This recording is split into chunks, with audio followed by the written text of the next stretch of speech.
साई लीला magazine 1926 अंक 3. श्री साई दत्त गुरुवे नमः. सप्रेम. आपल्या विबुध मान्य श्री साई लीलेच्या एखाद्या अंकीखालील मजकरास स्थळ मिळावे अशी सविनय प्रार्थना आहे. उपचातिव्रत. अनंत मत्स्य कमठम वराहम नरम नरसिंहम नृपतिं प्रणम्यम न्यायाय भया यद्वरदाश्वः बाहा शिचितामणि त्वां शिव साई देव तमोपहम वामन राम रामम धन्तार मिष्ट्वा जगतः प्रचक्षे तोषाय लोकस्य च सानुराग मांगल्य लीलास्तव जिर्ववा यो येन त्वया कृष्णवरम पतीनां जयाय गीता विजयम समुक्ता नाकी भवान बुद्ध हरीश्वायु पतिर बभूवो ग्रशते स्तपोभि युर्गम भवित कल्की पदस्य प्रीत्या पायाच मे दत्त गुरु अगंकानी सदा मुखे नाम तवास्ति ये शाम ते यान्तु पुण्यम पदमव्ययम ते. अर्थ. हे साई देवा, तू चिंतित फल देणारे रत्न व विष्णु विनायक गणेश आहेस. तसेच मंगलकारक शंकरावतार आहेस. हे अनंत मत्स्य कच्छ वराह व श्रेष्ठ भूपती नरसिंह हेही अवतार धारण करणारा तूच आहेस. तुझे दोन्ही हात न्याय कर्मे करणारे असून त्यापैकी एक अभय देणारा असून दुसरा वर देणारा आहे. वामन, परशुराम व राम हेही अवतार तूच धारण केलेले असून अज्ञानाचे नाशन करणारा व अखिल ब्रह्मांडाचा शास्ताही तूच आहेस. असा जो तू त्या तुझे प्रथम स्तवन व वंदन करून हे सूर्यनारायणा लोकांना आनंद व्हावा म्हणून मी तुझ्या मंगलकारक लीलांचे वर्णन करतो. सर्वांच्या अंतर्यामी वास करणाऱ्या हे प्राणवायो, ज्या तू कृष्णावतार धारण करून भक्तामध्ये श्रेष्ठ असा जो अर्जुन त्यास जय प्राप्त व्हावा म्हणून उत्कृष्ट प्रकारे भगवद्गीता सांगितलीस. हे साईराजा, शेकडो प्रकाराच्या भयंकर तपांचे आचरण करून योगेश्वर बनून बुद्धावतार घेणारे भगवान विष्णू आपणच नव्हेत का? हे दत्तगुरू, कल्की अवतार धारण करणारे ही आपणच आहात. त्या आपल्या चरणाची जोडी प्रेमाने माझ्या सावयव शरीराचे संरक्षण करो व त्याचप्रमाणे ज्यांच्या मुखात तुझे नाम निरंतर असेल ते लोक तुझ्या पुण्य व अविनाशी पदाला जावोत. अनुष्ठुप. सद्गुरु ज्ञानजलधिं भक्तमंदार रमव्ययं दासदैन्यहरं साईं कंदमानंदं सौख्ययो आदो प्रणम्यः तं देवं पश्चात् सद्वक्ता पुंगव नानासाहेब नामानं चांदोरकर संज्ञितम् कैलाशवासिनं पुण्यं बुद्धिज्ञानसमन्वितम् उभो तो च मुहुर्वदे परो कृष्णधनंजयो.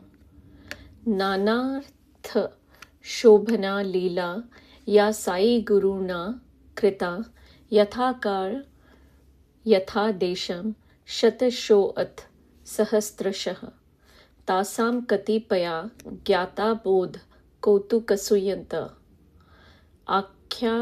आख्यातुम चाल्प बुद्ध्यात्या प्रारभे भक्तशर्मणे.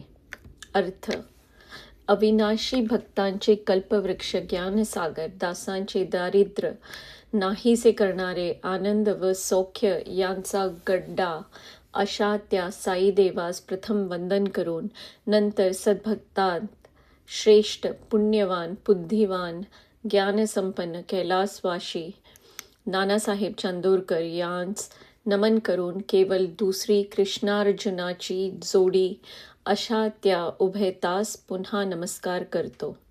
आणि ज्या ज्या समयी व ज्या ज्या ठिकाणी श्री सद्गुरू साईनाथ बाबांनी नानासाहेबांसंबंधाने ज्या ज्या शेकडो हजारो शुभदायक लीला केल्या, त्यापैकी मला माहीत असलेल्या काही ज्या बोध व कौतुक यांनी भरलेल्या आहेत, त्या भक्तांच्या अंतःकरणास आनंद व्हावा म्हणून अल्पबुद्धीने सांगण्यास सुरुवात करतो. नानासाहेबांस बाबांचे प्रथम दर्शन. ही हकीकत लिहिण्यापूर्वी कित्येक बाबतीत किंचित गैरसमज होण्याचा संभव आहे किंवा व्याजस्तुती केल्याचा मजवर आरोपही येण्याचा संभव आहे. करिता प्रथम तो दूर करण्याकरिता 2 शब्द लिहितो.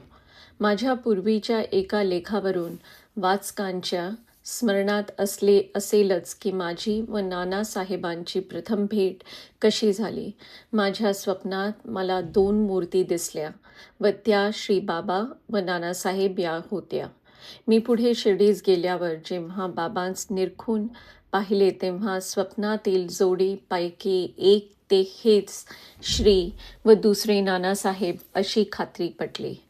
व जसा माझे चासकमान येथील अजोळकडील योगी पितामह बंधुद्वय होते व ज्यास आम्ही थोरले बाबा व धाकटे बाबा असे म्हणत असू, त्यांची मला आठवण होऊन मी नानासाहेबांस धाकटे बाबा म्हणूनच मानित असे व मानतो. नानासाहेबांचा व माझा क्वचित प्रसंगी पारमार्थिक व प्रापंचिक बाबतीत मतभेदही होत असे नाही असे नाही. तथापि त्यांच्यावरील माझे प्रेम व मजवरील त्यांचे प्रेम केव्हाही कमी झालेले नव्हते व त्यांच्यावरील माझे प्रेम व पूज्य बुद्धी अद्यापही कायमच आहे व पुढेही आमरण कायमच राहो अशी मी श्रीचरणी प्रार्थना करतो. वरील श्लोक पंचका पैकी 3रे श्लोकात मी ज्यांच्या व श्रींच्या संबंधाने जी उपमा वापरली आहे ती अगदी तंतोतंत नसली तरी कित्येक बाबतीत किती अन्वर्थक आहे हे त्यांच्या संबंधाने आता लिहिल्या जाणाऱ्या कित्येक लीलावरून अनुभवास येईल. अलोट गुरुभक्तीने प्रेरित भक्त जेव्हा प्रापंचिक व्यवहार करतात तेव्हा त्यांच्या सर्वच पारमार्थिक गुणांस जगापुढे येण्यास वाव मिळतो असे नाही.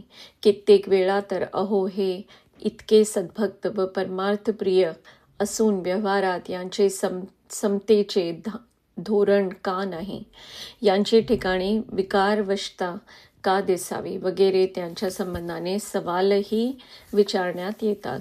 परंतु सद्भक्त म्हणजे साधकच ते साधू नव्हेत. साधकास कर्माप्रमाणे देह प्राप्त होतो व कर्माप्रमाणेच त्याचा स्वभावही बनलेला असतो. सद्भक्तांचे ठिकाणी व्यावहारिक बाबतीत जरी वर्तन विषमता अथवा स्वभाव वैचित्र्य नजरेस पडले तरी त्यांच्या अप्रतिम गुरुप्रेम भक्तीबद्दल, पारमार्थिक ज्ञानोत्सुकतेबद्दल व इतर सद्गुण समुच्चयाबद्दल त्यांच्यावरील आपले प्रेम व आपली भक्ती यत्किंचितही कमी होऊ देणे केव्हाही योग्य होईल असे मला वाटत नाही.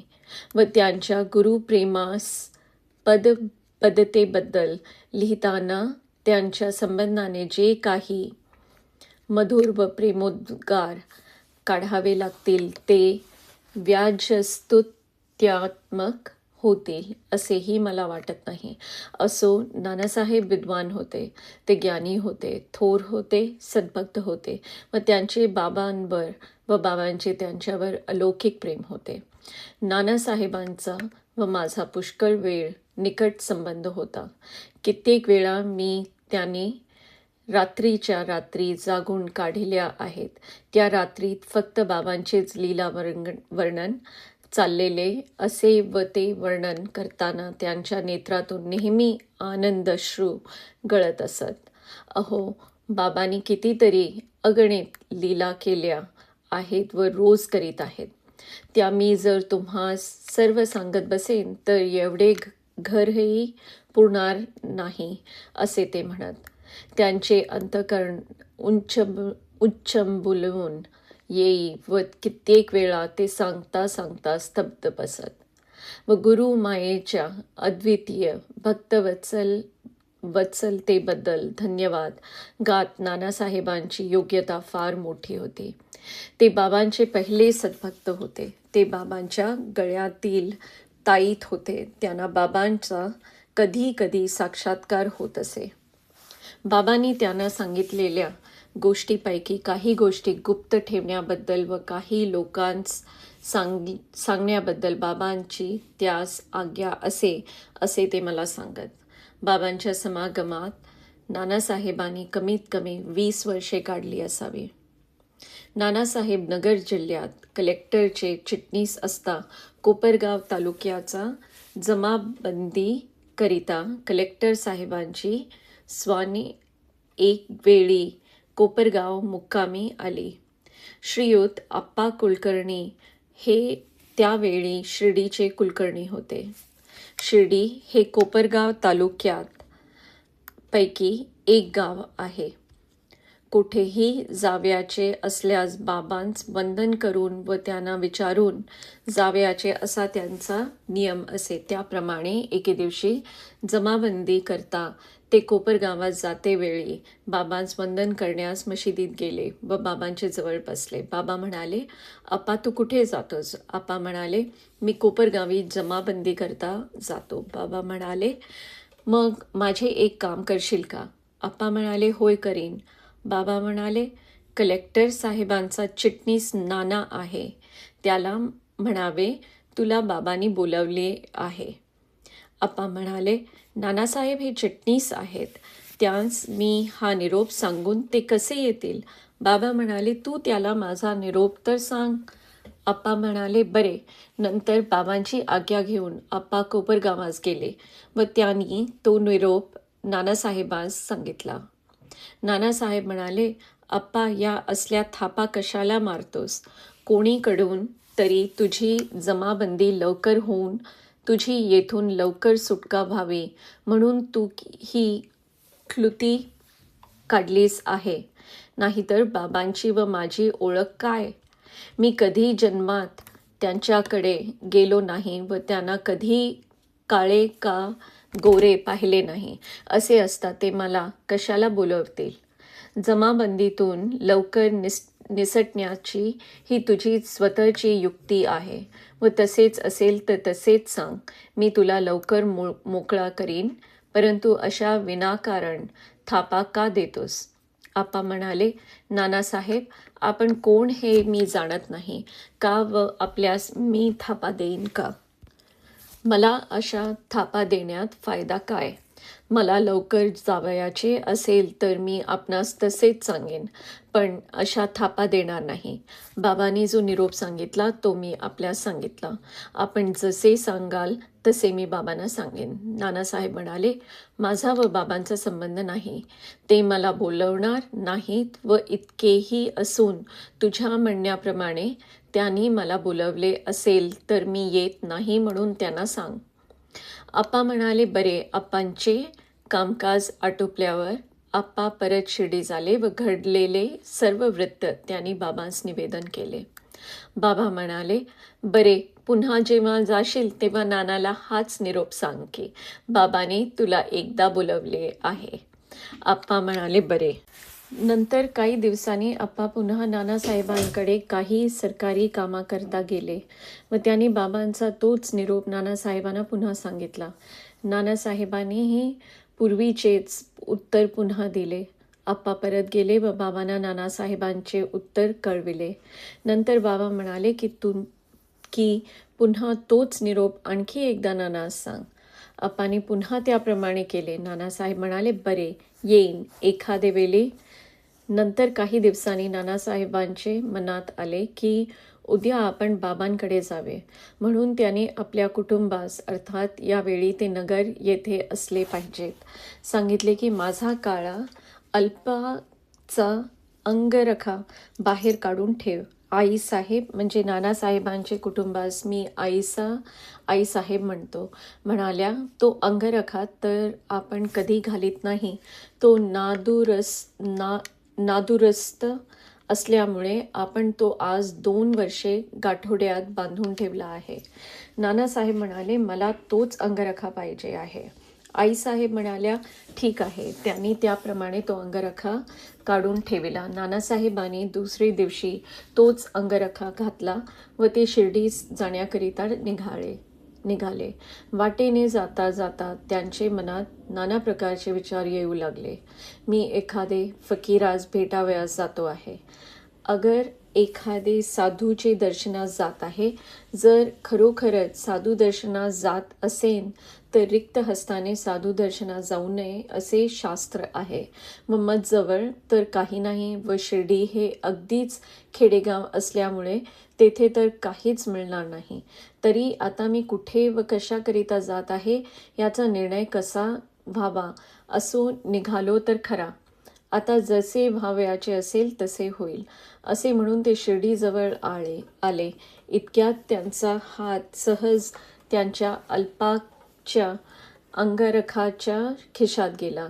त्यात त्यांना एक लहानशी पुडी मिळाली. ती उघडून पाहता तिच्यात 2-4 फोडलेले बदाम व 2-4 खडी साखरेचे खडे मिळाले. नानासाहेबास सकौतुक आश्चर्य वाटले व काही का असेना मी बाबांकडे रिक्त हस्ताने जात नाही व मी साधूकडे जात आहे, फकीराकडे जात नाही, असेच त्यांना वाटू लागले. नानासाहेब मशिदीत गेले. मशीद पडकी व जुनी होती. बाबा एका पटकुरावर बसले होते. नानासाहेबांनी बाबांस त्यांचे चरणावर मस्तक ठेवून साष्टांग नमस्कार घातला व पुडीतील बदाम व खडीसाखर बाबांस अर्पण केली व बाबांनी तेच बदाम व तीच खडीसाखर नानासाहेबास परत दिली व तू खा म्हणून सांगितले. नानासाहेब म्हणाले, आपण यापैकी थोडेसे खा म्हणजे मी खातो. बाबांनी त्यातील थोडासा बदामाचा तुकडा व थोडासा खडीसाखरेचा तुकडा खाल्ला. नंतर प्रसाद म्हणून नानासाहेबांनी बाकीचे बदाम व खडीसाखर खाल्ली. नंतर नानासाहेबांनी विचारले, बाबा मला का बोलवले? बाबा म्हणाले, नाना, जगात काय थोडी माणसे आहेत त्यांना न बोलवता मी तुलाच का बोलवतो याचे काहीतरी कारण असलेच की नाही? नानासाहेब म्हणाले, मला ते कारण माहीत नाही, आपणच सांगा. बाबा म्हणाले, अरे, तुझा व माझा 4 जन्माचा संबंध आहे. तुला तो माहीत नाही, परंतु मला तो माहीत आहे आणि म्हणूनच मी तुला बोलवतो. वेळ सापडेल तेव्हा एखाद्या वेळी येत जा. नानासाहेब म्हणाले, बरे आहे, येत जाईन. असे म्हणून नानासाहेबांनी बाबांस पुन्हा साष्टांग नमस्कार करून बाबांची रजा घेतली. नानासाहेब चालू लागले. त्यावेळी मला श्रीमद भगवद्गीतेतली 4 अध्यायातील 5वे श्लोकाची आठवण झाली. बहुनी मे व्यतीतानि जन्मानि तवर चार्जुन तान्यहं वेद सर्वाणि न त्वं वेत्थ परंतप. भारतीय युद्धाचे वेळी धनुर्धर व भक्तश्रेष्ठ अर्जुनास पडलेला मोह त्यांच्या शास्त्र कर्तव्याबुद्धीच्या आड येऊन त्याच्या अजरामर व अद्वितीय कीर्तीस कलंक लावू पाहत आहे व कर्तव्य व नीती यातील भेद काय व अशा वेळी प्राधान्य कोणास धाव्याचे या त्याच्या चतुर बुद्धीस हिरावू पाहत आहे असे भगवंताचे लक्षात आल्यावर त्यास रणांगणावरच भगवंताने गीता सांगण्यास सुरुवात करून योगा म्हणजे ज्ञानयोग व कर्मयोग ची महती सांगताना हा योग प्रथम कोणास सांगितला व नंतर काही काळ हा योग नष्ट कसा झाला व आता तोच योग तुला का सांगतो याबद्दलची हकीकत 4 अध्यायाचे पहिले 3 श्लोकात सांगितली. अर्जुनास शंका आली की श्रीकृष्णाचे व आपले वय सारखेच असता श्रीकृष्णाने हा योग प्रथमतः सूर्यास सांगितला. हे कसे? सूर्याचा जन्म तर उभयतांच्या परम महापरम परात परम परपरम पूर्वजनांही माहीत नाही असे असून श्रीकृष्ण सूर्यास हा योग कसा सांगू शकले? ही शंका घेऊन अर्जुनाने श्रीकृष्ण परमात्म्यास 4 श्लोकात याबद्दल प्रश्न विचारला. त्याचे उत्तर भगवंताने 5वें श्लोकात दिले आहे. तेच येथे हुबेहूब लागू पडते असे मला वाटले. वरील 5वें श्लोकातही असेच सांगितले आहे की अर्जुना, माझेही आजपर्यंत अनंत जन्म झाले आहेत व तुझेही अगणित जन्म झाले आहेत. त्या सर्वांना मी जाणतो, तू मात्र जाणत नाही. इतके झाले तरी बाबांच्या बोलण्यावर व त्यांचे साधुत्वावर नानासाहेबांचे ताबडतोब विश्वास बसेना. बाबा म्हणतात ही गोष्ट खरी असेल काय? बाबा खरोखरच साधू असतील काय? वगैरे नाना प्रकारच्या विचारांनी त्यांचे मनात काहूर करून सोडले. खरोखर आपला व बाबांचा काही संबंध नसेल तर त्यांनी मलाच मुद्दाम का बोलवले व वरप्रमाणे का सांगावे? 2 वर्षे नादुरस्त म्हणून टाकून दिलेला अंगरखा त्याच दिवशी घालण्याची इच्छा का व्हावी? त्या अंगरखाच्या खिशात आपणच केव्हा तरी बदाम व खडीसाखरचे पुडी ठेवली असेल, पण त्या पुडीचा उपयोग 2 वर्षानंतर याच वेळी व बाबांच्याकडेच का व्हावा? बाबा मुसलमान फकीर आहेत. आपल्या वडिलांचे गुरु तर भिवंडी तालुक्यातील कवाड गावी वास्तव्य करीत असलेले सत्पुरुष श्री सखाराम महाराज हे आहेत. सखाराम महाराज ब्राह्मण आहेत तरी माझा व मुसलमानाचा संबंध कसा असू शकेल? वगैरे वगैरे संकल्प विकल्पाने त्यास भंडावून सोडले. याप्रमाणे विचार करीत करीत ते नगरास परत गेले. त्यावेळी बाबा अगदी नेहमीच्या साध्या माणसासारखे यथास्थित साधे व स्पष्ट बोलत असत. इतके झाले तरी नानासाहेबांचा विश्वास बाबांवर बसेना. पुढे थोडेच दिवसांनी अशी एक मजा झाली की जिकडे तिकडे प्लेगाचा प्रादुर्भाव अतिशय झाल्यामुळे कलेक्टर साहेबांचा ऑफिसातील सर्व मंडळीने प्लेगची लस टोचून घ्यावी असे त्यावेळी असलेल्या कलेक्टर साहेबांनी नानासाहेबांस सांगितले व प्रथम तुम्ही टोचून घ्या म्हणजे इतर मंडळी टोचून घेतील असेही नानासाहेबांस त्यांनी सुचविले. नानासाहेबांस फार पंचायत पडली. परम संकट वाटले. प्लेगचे लसीचा उपाय नवीनच होता. प्रयोग अगदी बाल्यावस्थेत होता. लस टोचून घेण्याकडे कोणाची प्रवृत्ती नसे. लसीचे परिणाम फारसे अनुकूल होत नसत. अशा वेळी आता काय करावे हे त्यास सुचेना. त्यांनी ही गोष्ट ऑफिसातील सर्व मंडळी सांगितली, परंतु ती कोणासच रुचेना.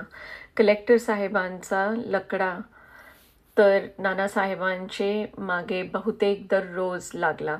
कचेरीतील मंडळी तर या गोष्टीस बिलकुल अनुकूल नाहीत.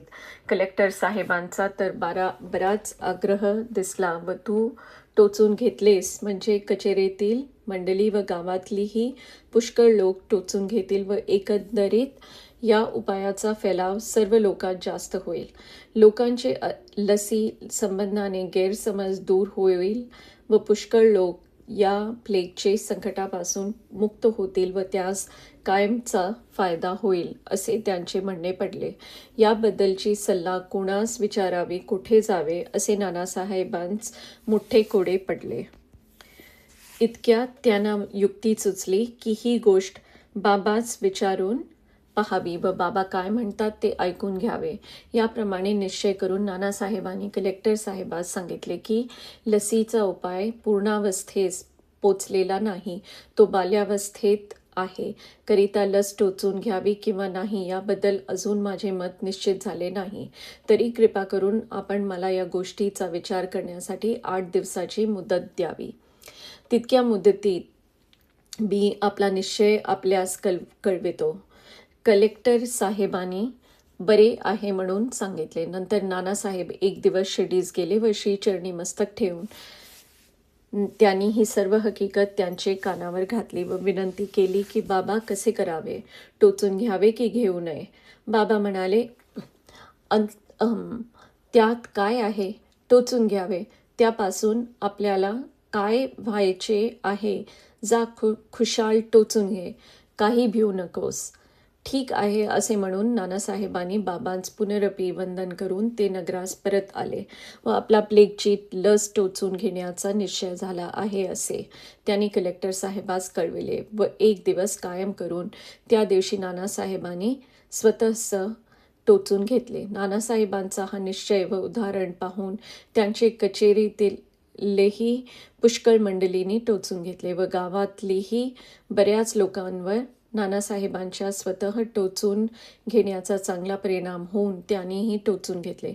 मजा ही की त्यावेळी जेवढ्या लोकांनी टोचून घेतले होते त्यापैकी एकावरही अनिष्ट परिणाम झाला नाही. नानासाहेबास तर तापही आला नाही व त्यांचा हातही सुजला नाही. कलेक्टर साहेबही खुश झाले. नानासाहेब अंधश्रद्धा ठेवणारे गृहस्थ नव्हते. स्वतःचे विचारास व अनुभवास गोष्ट पटली तरच विश्वास ठेवावयाचा अशापैकी ते एक होते. पहिली गोष्ट जरी त्यास फारशी पटली नाही तरी 2 वर्षे नादुरुस्त म्हणून ठेवून दिलेल्या काळ्या अल्पाकाचाच अंगरखा घालण्याची आपणास का इच्छा व्हावी व बदाम खडीसाखरेची पुडी त्यात इतके दिवस का राहावी. साधू दर्शनास रिक्तहस्त जाऊ नये व मी तर रिक्तहस्त चाललो आहे. मी साधूकडे चाललो आहे का फकीराकडे चाललो आहे या गोष्टीची निर्णय थोडा बहुत त्या पुढीने का करावा वगैरे विचारांचे रण त्यांचे अंतःकरणात माजून राहिले होतेच. हे वर लिहिलेच आहे. परंतु प्लेगची लस टोचून घेण्याबद्दलच्या बाबांच्या बोलाचा जेव्हा त्यास पूर्ण अनुभव आला तेव्हा बाबा हे कोणीतरी एक निव्वळ फकीर नाहीत असे त्यास वाटले. परंतु ते पूर्ण मुक्त व साधूच आहेत असा निश्चय झाला नाही. निव्वळ फकीरापेक्षा बाबांचे तेज निराळे आहे व त्यांच्याकडे आपण जात जावे असे मात्र त्यास वाटू लागले व पुढे थोड्याच अवधीत त्यास पदोपदी अनुभव येऊ लागल्यामुळे बाबा हे पूर्ण जीवनमुक्त आहेत, विदेही आहेत, विरक्त आहेत, मूर्तिमत परब्रह्म आहेत असे त्यास वाटू त्यांची बाबांचे चरणी अप्रतिम व अढळ श्रद्धा जडली व नानासाहेब हे बाबांचे सत्शिष्यापैकी अव्वल दर्जाचे शिष्य त्यांच्या म्हणजे नानासाहेबांच्या हयाती पर्यंत कायम राहिले. श्रद्धा टळण्याचे कित्येक प्रसंग आले परंतु नानासाहेबांची श्रद्धा त्यांचे अंतकालापर्यंत दृढ, निस्सीम व अढळच राहिली. हे मी पुढे नानासाहेबांसंबंधाच्या मला माहीत असलेल्या म्हणजे त्यांच्याच मुखातून वेळोवेळी श्रवण केलेल्या व त्यापैकी काही स्मरणात असलेल्या व काहीचे टिप्पण करून ठेविलेल्या आणखी लीला लिहिणार आहे त्यावरून सिद्ध होईलच.